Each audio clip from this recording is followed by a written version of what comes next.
An American and Confederate flag appreciation parade started in Frankfort and made its way throughout the Lafayette area and into Delphi today.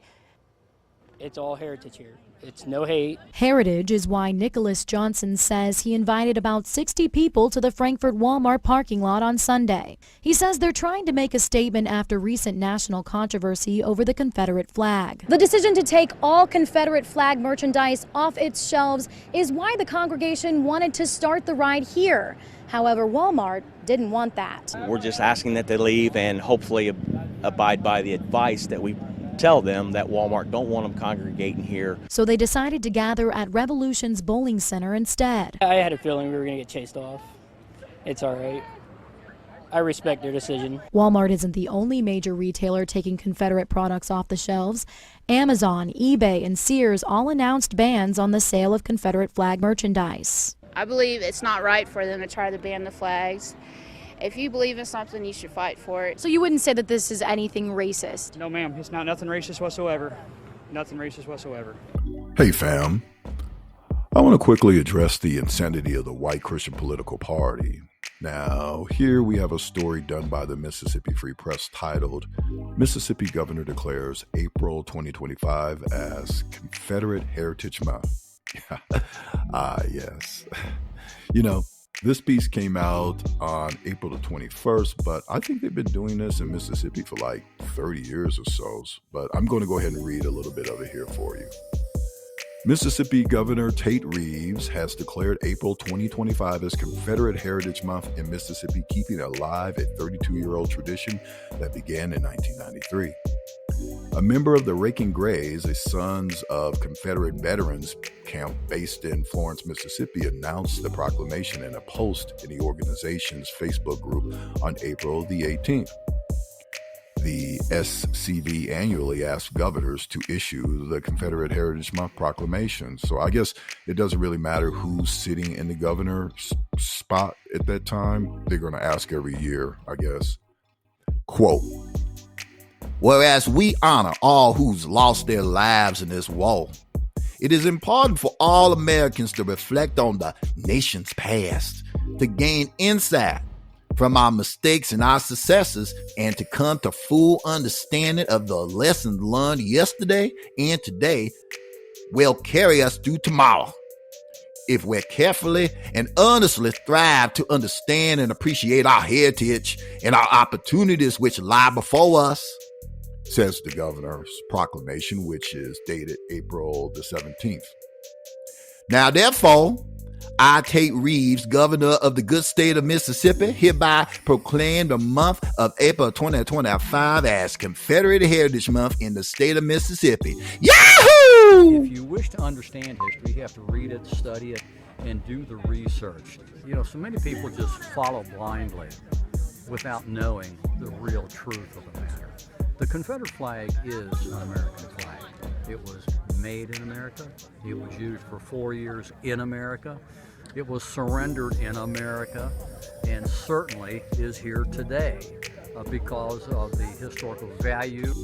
Continuing the article, the SCV is a neo-Confederate organization that espouses lost cause ideology, which promotes a revisionist version of history that whitewashes the Confederacy's racist past and downplays the role of slavery in the Civil War. SCV owns and operates, I think this word is Bovar, the museum and historic home of Confederate President Jefferson Davis. The organization annually receives $100,000 from the state of Mississippi for development and maintenance. So basically, white Christian conservatives are using big government to force black people to pay for this foolishness, because I think either it's per capita or by percentages or whatever. I think Mississippi has the most black people in it. Now, I just want to stop right here and point out something. The part where the governor said, you know, where he talked about thrive and understand, or thrive to understand. What did he say here? It says thrive to understand and appreciate our heritage and opportunities. You see, these people will tell you that you need to get rid of your customary clothing from your homeland or non-Christian attire. And they have no problem with obstructing or removing your opportunities. You are expected to discard your heritage, identity, and assimilate to their white Christian nationalist mindset, because doing this will make you one of the good black people. Meanwhile, they also espouse the false greatness of the antebellum era concepts while upholding and maintaining a heritage and culture of evil. But aha! These are the same people who claim others hate America and are traitors to this country when you point out the atrocities done by the United States, when they are openly supporting, deifying, and honoring traitors to this country. That's what the Confederacy and the leaders were. They were traitors. There have been angry scenes in South Carolina as Ku Klux Klan members protested at the removal of the Confederate flag from government headquarters in the U.S. state. Tempers flared when the white supremacists came up against a counter-rally led by an African-American group that aims to highlight continuing racial inequality. KKK! Domestic terrorism! KKK. The two sides not only taunted each other, I gotta live here! but scuffles were reported and a number of arrests were made. Y'all are a disgrace to the white people! The flag was removed from the State House grounds after the killing of 9 African Americans in a church in Charleston last month. A website linked to suspected gunman Dylan Roof contained a racist manifesto and showed him in photos posing with the flag. Yet they don't think or say that upholding this is being divisive or bringing up race. What do I mean by that exactly? Well, it's simple. You can't even properly discuss the Confederacy without race being the center or the compass of the discussion. Yet, the South literally seceded from the Union in order to protect and maintain the wicked institution of slavery. You know, after the Christian white thug went into that black church to do evil in South Carolina, we saw Confederate flags. Well, they started coming down, right? I remember seeing white men with grays in their beards, crying literal tears, whining about their so-called heritage. It's our heritage. It's our heritage. You're trying to erase our history, our heritage. But let me ask you something. When do you ever see images and statues of a losing side to remain up after a war? I'm just asking for a friend. Because throughout history, at best, these images and statues will end up in a museum or in someone's dusty basement. Even the OG himself, Robert E. Lee, opposed Confederate monuments and images being up because he felt open reminders of a civil war hurt or divided a united nation. Also, regarding the Confederate flag, monuments, and Confederate uniforms, he said, stow it away, put it up in your attics. We even see this in recent history, when we saw statues and pictures of Saddam Hussein get toppled, and he was a pretty arrogant man with monuments and statues all over the place in Iraq. To this day, there are no monuments or images of Adolf Hitler in Germany erected to honor or celebrate his legacy. So what the white Christian political party is showing us is who they truly are. A legacy of evil with an envious hatred of black people. Their rebuttal? Other than the heritage and the states' rights lie, they claim that we shouldn't be attempting to erase history. Meanwhile, we see in real time the white Christian political party actively erasing black history or any signs of black achievement from government websites and museums, often in the form of defunding. Take the Department of Education, close it. I'm going to close it. We'll have one person, could be you if you decide to retire. Okay, Mr. President, here's what bothers central casting. Here's what bothers me about that. So let's say you have a liberal city, let's Los Angeles, San Diego, and they just decide we're going to get rid of that history. We got new history. This is America built off the backs of slaves on stolen land. Then and that curriculum comes in. Then we don't send them money. We would save half of our budget. Okay. And we're going to send. But if they want to do that, because you do lose control when you go lower. A defense agency is banning events such as Black History Month and other special observances. The Pentagon's intelligence arm, for example, will no longer celebrate Dr. Martin Luther King Jr. Day, Women's History Month, and Pride Month. WREG's Alex Coleman tells why some retired military leaders in Memphis are blasting the Pentagon's decision to comply with President Trump's executive orders. Reaction pouring in on the latest move from the White House. In response to President Trump's executive order banning diversity, equity, and inclusion efforts, the Pentagon's intelligence agency has paused special event programs and related events. Representative Karen Camper of Memphis is the Tennessee House Minority Leader. Well, first, Alice, let me say this. I'm disappointed, number one, but I'm actually not surprised because this president pretty much told us that these are the kinds of things that he would do. The affected events include the Dr. Martin Luther King Jr. birthday, Black History Month, Women's History Month, Holocaust Day and Days of Remembrance, Asian American Pacific Islander Heritage Month, LGBT Pride Month, Juneteenth, Women's Equality Day, National Hispanic Heritage Month, National Disability Employment Awareness Month, and National American Indian Heritage Month. Leader Camper is also a retired chief warrant officer in the military. This is how I think some veterans will feel, that it's an attack on all of the civil rights, achievements that we've made in this country to move us forward. And a lot of those servicemen that are serving, their families lost lives, gave up tremendous amount of sacrifice in order to move this country forward. According to a study by the National Humanities Center, by the start of the Civil War in 1860, there were more than 46,000 plantations or estates with at least 20 enslaved people functioning across the South. 46,000. There were roughly 3,000 plantations with more than 100 enslaved people. Today, hundreds of these sites remain as private homes, wedding venues, bed and breakfasts, and tourist attractions. Many of them romanticize or sanitize their version of history as a part of the antebellum South. There's only one plantation museum that exists today that focuses solely on the experiences and the stories of those who were enslaved. That is the Whitney Plantation. Since 1752, the Whitney Plantation has gone through a series of evolutions. It began as an indigo plantation where at least 20 enslaved people from West Africa were forced to produce indigo dyes. The estate later grew into a massive sugar plantation with over 100 enslaved people working the fields and carrying out physically demanding work. Even after the Civil War, even after the Emancipation Proclamation, many former slaves remained on the same plantations. With no money, no land, and the threat of violence from their former enslavers, many former slaves had no choice but to stay as sharecroppers.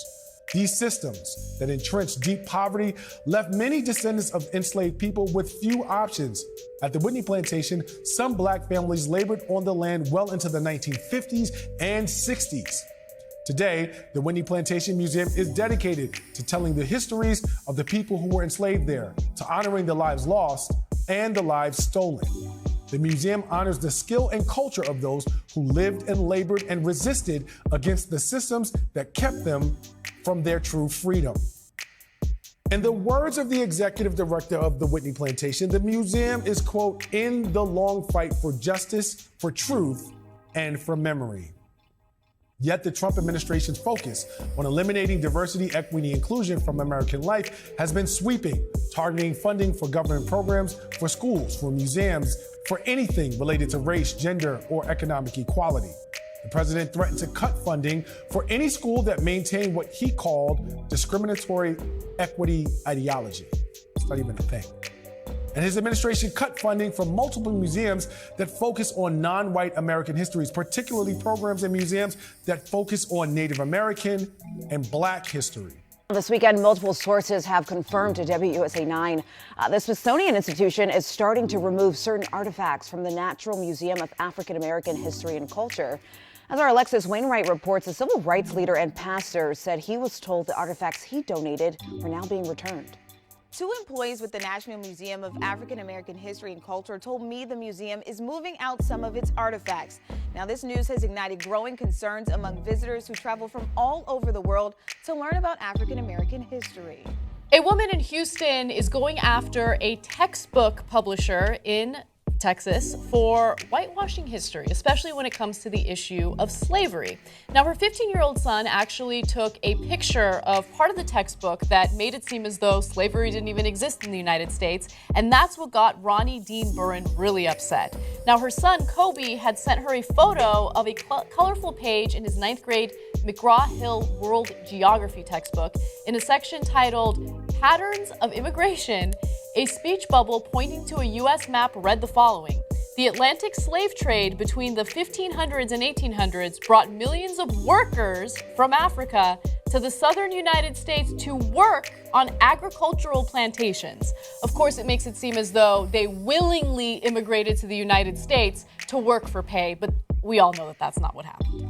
Black history is American history. Protest and pushback in Florida with a new potential legal battle over race education. I can't believe that this is 2023 and America is talking about censoring education. Civil rights attorney Ben Crump announcing his plan to sue Republican Governor Ron DeSantis and the state after DeSantis blocked a pilot AP African American Studies course in Florida. No to censorship. No to censorship. Yes to community. DeSantis says the state already teaches African American history and is opposed to specific lessons in the curriculum.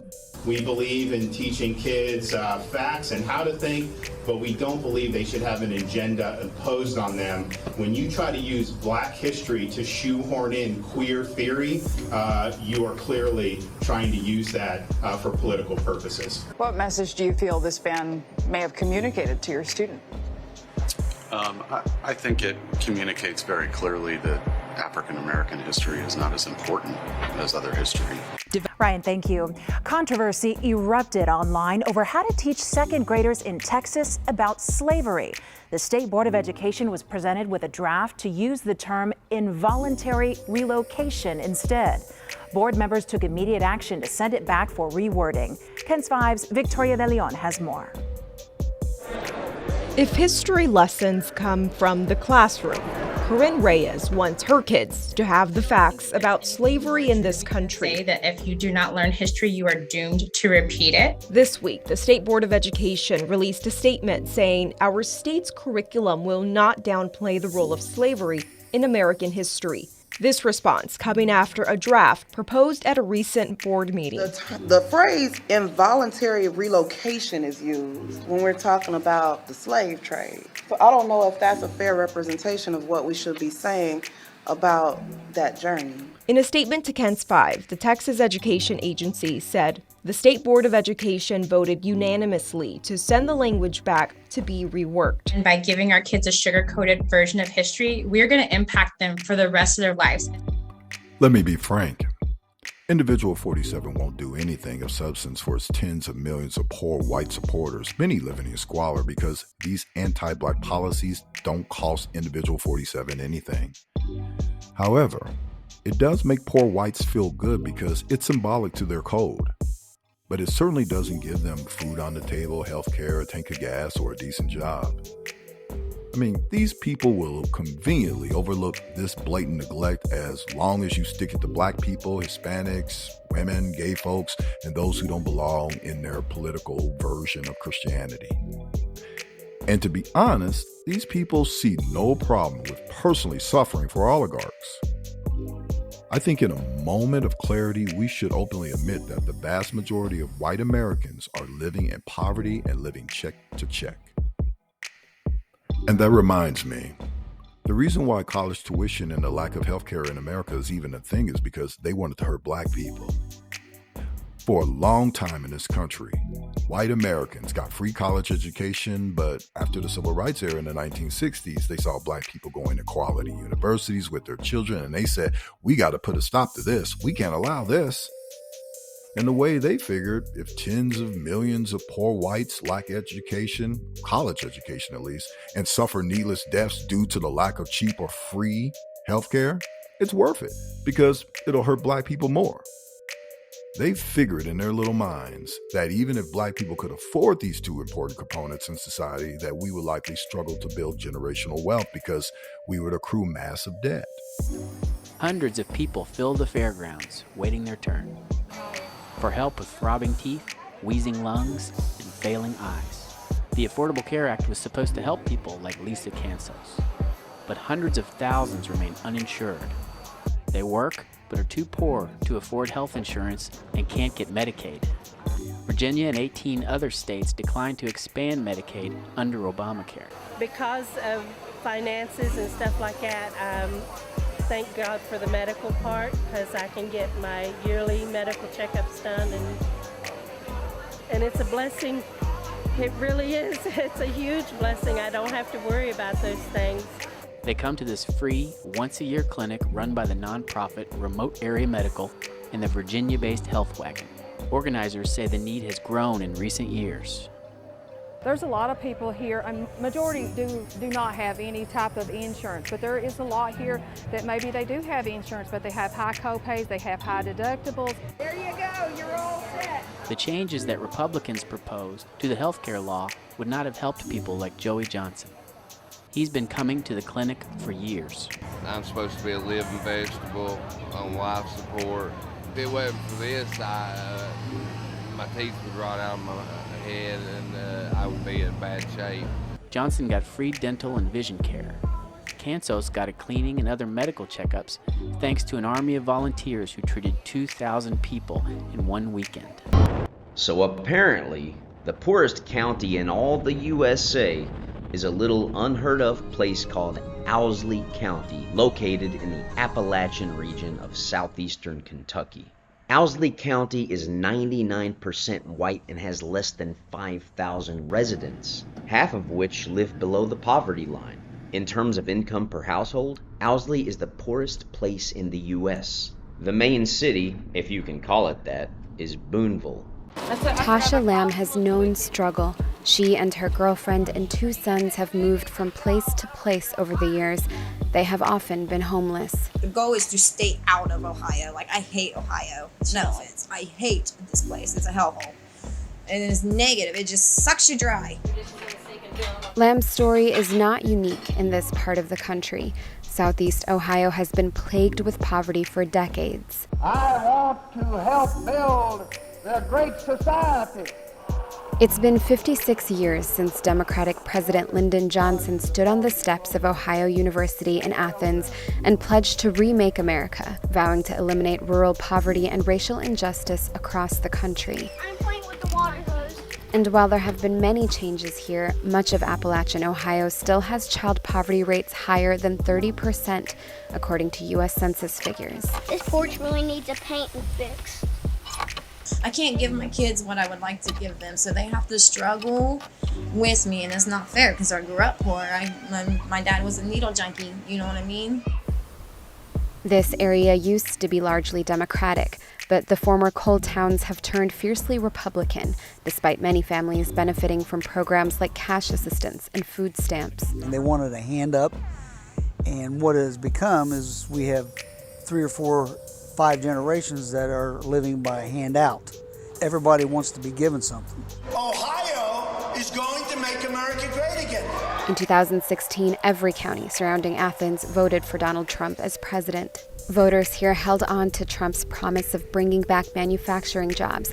Unemployment numbers were already high in this region before the coronavirus pandemic increased them. And in an area that's overwhelmingly white, Trump's sometimes racist comments about immigrants and people of color don't seem to bother some residents. His rhetoric sometimes is not all that great. I mean, he can make people mad, but at the forefront, I do feel like he has the United States #1. Nearly half of people in this country thought this guy was the guy who should be our leader.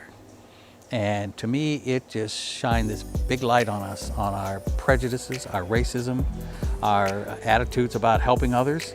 Jack Freck served as the Athens County Welfare Director for 33 years. The prejudice we have toward poor people, which, by the way, is entirely linked with racial prejudice. I don't hold my eggs in place where they won't fall.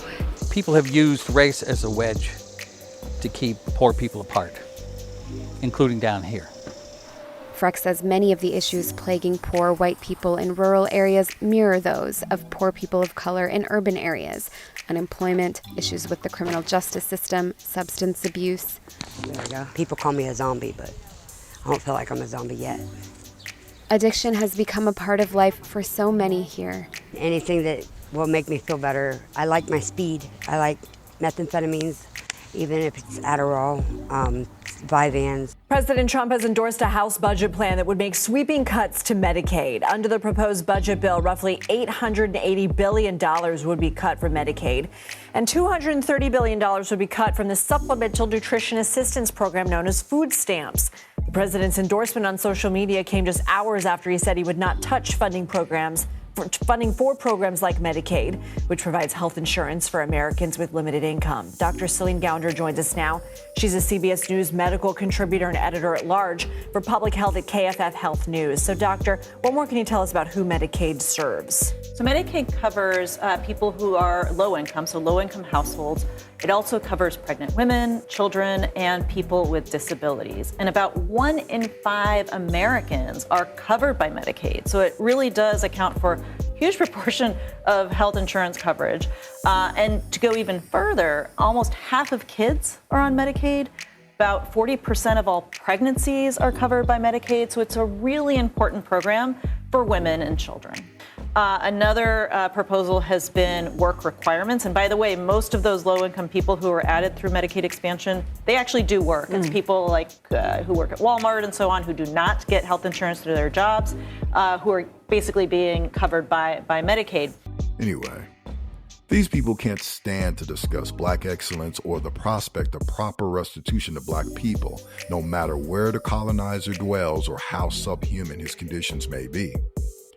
And from what I'm seeing with their anti-education policies, I predict they'll try to either defund HBCUs because they are so-called divisive, which basically means they're uncomfortable with the expectation of providing recovery, or they'll make those HBCUs PWIs. Even with the heritage narrative regarding the Confederacy, they'll filter out the abusive and horrors of U.S. chattel slavery because they're ashamed of it and they don't want to provide reparations to black people. With this, they often push the lost cause framing and making it as if there were benefits behind slavery, often suggesting a benevolent, kind, and gentle slave master was the norm. This is completely dishonest, but very, very effective. For example, I've actually heard black people parrot these white supremacist talking points like, if my family wasn't put into bondage of slavery, then I wouldn't have the opportunity to become a Christian in America. And my next question is always, how come? Why are you even saying that? Are you saying that your God isn't strong or powerful enough to figure out a way to discover his religion without chattel slavery? On average, we get over 1 million immigrants legally migrating to the U.S. Heck, back in 2022, over 2.5 million immigrants came to the country legally. So why are you limiting your God? Because so many other groups around the world found this religion without chattel slavery, and it is a completely ridiculous argument to even hear black people say. But that's the effectiveness of hundreds of years of colonization, self-hate, and mental conditioning. I'm just going to leave it like this. If the white Christian political party can push their Confederacy heritage narrative, we should be keeping our heritage and culture intact and being equally loud and open about it. It's because you can then misuse words like oppression. There has been no oppression for the white man in this country. You tell me which white men were dragged out of their homes. You tell me which one of them got dragged all the way across an ocean and told that you are going to go and work. We are going to steal your wives. We are going to rape your wives. That didn't happen. That is oppression. We didn't ask to be here. We're not the same migrants that y'all constantly come up against. We didn't run away from home. We were stolen. So yeah, we are going to sit here and be offended when you want to sit here and act like, and don't let it escape you that it is white men on this side of the aisle telling us, people of color on this side of the aisle, that y'all are the ones being oppressed.